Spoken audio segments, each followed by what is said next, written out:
తాకట్టులో ఉన్న బంగారాన్ని విడిపించి ఆ రోజున్న మార్కెట్ ధర కట్టి మిగిలిన డబ్బును మీకు అందిస్తుంది కొమ్మూరి గోల్డ్.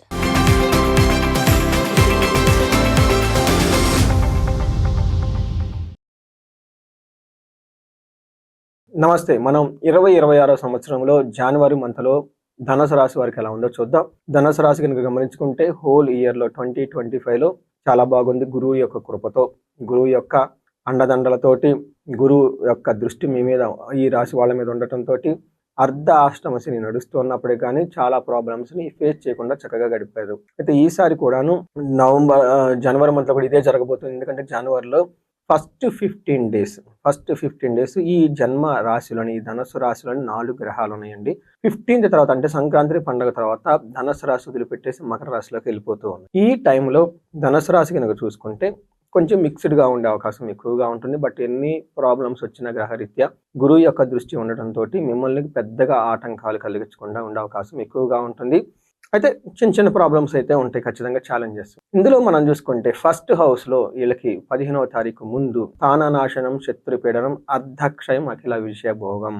అంటే ఫస్ట్ 15 డేస్లో మీకు అన్ని విషయాల్లో చక్కగా ఎంజాయబుల్గా హ్యాపీగా ఉన్నప్పటికి కూడాను కొంతమందికి ఉన్న పొజిషన్లో జాబులో ట్రస్ట్ వచ్చే అవకాశం ఎక్కువగా ఉంటుంది.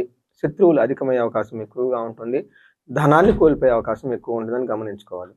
నెక్స్ట్ 15వ తారీఖు తర్వాత కనుక చూసుకుంటే వీళ్ళకి ధనం, ధనచ్ఛేదం, శ్రీయం, విత్త సిద్ధి. అంటే ధనం చక్కగా సంపాదించుకుంటారు, కానీ ధనాన్ని కూడా కోల్పోతారు ఈ రాశి వాళ్ళు. అలానే ఫైనాన్షియల్ గా మీకు ఆదాయం చాలా ఎక్కువగా ఉంటుంది. శ్రీయం, అఖిల విత్త సిద్ధి. అంటే మీకు ఏదైనా కనుక ఫైనాన్షియల్ గోల్స్, ఆబ్జెక్టివ్స్ ఏమైనా ఉంటే ఈ టైంలో అవి నెరవేరే అవకాశం ఎక్కువ ఉంటుందని గమనించుకోవాలి. సో చూశారు కదండి, కొంచెం మిక్స్డ్గా ఉండే అవకాశం వీళ్ళకి, ఈ రాశి వాళ్ళకి ఎక్కువగా ఉంటుంది. అందులో ఫస్ట్ ఏమవుతుంది 15 డేస్లో సూర్యుడు మారక ముందు, అంటే తర్వాత మకర రాశిలోకి వెళ్తారు. ఈ లోపు ఏం జరుగుతుందంటే సంతాపకాల అతిక్రమణ భోజనం, అంటే టయానికి భోజనం చేయకుండా కొంచెం ఏదో బాధపడుతూ ఉన్నట్టు ఉంటారు. బంధువులతోటి, మిత్రులతో గొడవలు అయ్యే అవకాశం ఎక్కువగా ఉంటుంది. భార్యకి హెల్త్ విషయంలో జాగ్రత్తగా ఉండాలి. సూర్యుడు మారిన తర్వాత కొంచెం ఇక్కడ ట్రిక్కీగా ఉంటుంది మీకు. హీనత్వం, దుష్ట సంసర్గో, మనస్తాప, శిరోవ్యధ. అంటే ఈ టైంలో మీ స్టేటస్కి తగిన వాళ్ళతో కాకుండా తక్కువ స్టేటస్తో ఉన్న వాళ్ళతో మీరు పరిచయాలు పెంచుకుంటూ ఉంటారు. దుష్ట సంసర్గ, దుష్టులతో సమాసం చేస్తూ ఉంటారు. తద్వారా లాస్ట్లో ఏమవుతుంది, ఏదైనా కనుక బిజినెస్ కానీ ఇంకొకటి చేస్తే దాని యొక్క రిజల్ట్ మీకు సరిగా ఉండదు. ఓవరాల్గా మనస్తాపం, శిరోవ్యధ. అంటే అయ్యో వీళ్ళతో ఇలా పనులన్నీ చేశానని చెప్పేసి బాధపడే అవకాశం ఎక్కువగా ఉంటుంది. ఇది కొంచెం గమనించుకోవాలి. ఇదేమంటే మీ life is life in your hand, ఉద్ధరే ఆత్మ ఆత్మాన అని చెప్పేసి మనకు భగవద్గీతలో చెప్తూ ఉంటారు. కాబట్టి ఈ రాశి వాళ్ళు కొంచెం కంట్రోల్డ్గా ఉండడం చాలా అవసరం. నెక్స్ట్ కుజుడు వీళ్ళకి ఫస్ట్ హౌస్లో ఉండటం. అగైన్ ఏమవుతుందంటేనండి, ఫిజికల్గా కొంచెం హెల్త్ సరిగా లేకుండా ఉండటం. యక్ష రాక్షస పీడనం. ఈ టైంలో మీకు తెలవకుండా పిక్కలు పట్టుకోవటం, నైట్ టైం బ్యాడ్ డ్రీమ్స్ రావటం, నిద్ర పట్టకపోవటం, ఏదో బాధపడినట్లు ఉండే అవకాశం ఎక్కువగా ఉంటుంది. శరీరానికి గాయాలయ్యే అవకాశం కూడా ఉంటుందని గమనించుకోవాలి. 15th తర్వాత అగైన్ కుజుడు కూడా అలానే ఇబ్బందులు పెడుతూ ఉంటారు. ఈ టైంలో సదా దుర్జన సంపర్క, అసత్యం, సతతం క్లేశ, సర్వకార్య వినాశనం. అంటే ఏదైనా పని చేస్తే అందులో కలిసి రాకుండా ఉండటం, దుష్టులతో బ్యాడ్ కంపెనీ పెట్టేసి మీరు రిజల్ట్ రాకుండా ఇబ్బంది పడే అవకాశం ఎక్కువగా ఉంటుంది. రెండోది మోస్ట్ ఇంపార్టెంట్, ధనాన్ని కోల్పోతారు. గమనించుకోండి, ధనం సంపాదించడం ఒకటి, సంపాదించుకున్న ధనాన్ని, కూడబెట్టుకున్న దాన్ని పోగొట్టకుండా ఉండటం చాలా చాలా ఇంపార్టెంట్. ఫస్ట్ది అందరూ చేస్తారండి, బట్ రెండోది చేసే వాళ్ళు వివేకవంతులు. ఈసారి మీకు కుజుని యొక్క ప్రభావంతో ధనాన్ని కోల్పోయే అవకాశం ఎక్కువగా ఉంది, గమనించాలి. శుక్రుడు మీకు 12వ స్థానంలో ఉండటంతో బిజినెస్కి సంబంధించిన వ్యవహారాల్లో కొంచెం భయం గొలిపే సంఘటనలు జరుగుతూ ఉండే అవకాశం ఎక్కువగా ఉంటుంది. అయితే సంక్రాంతి తర్వాత శుక్రుడు మీకు విపరీతమైన యోగ్యతనిస్తున్నాడు. బుధుడు కూడా విపరీతంగా యోగ్యతని తీసుకొని వస్తూ ఉన్నారు. అంటే 4 గ్రహాల్లో 2 గ్రహాలు మీకు ఛాలెంజింగ్గా ఉన్న, 2 గ్రహాలు మీకు అనుకూలంగా ఉన్నాయని గమనించుకోవాలి. ఇక్కడ శుక్రుడు 2వ ఇంట్లో ఉండటంతో కుటుంబ సౌఖ్యం, ఆరాగం, శ్రీ సల్లాపో, యసత్కరం, దేహ సౌఖ్యం. అంటే కుటుంబంతో బాగుంటారు, ఆరోగ్యంగా ఉంటారు.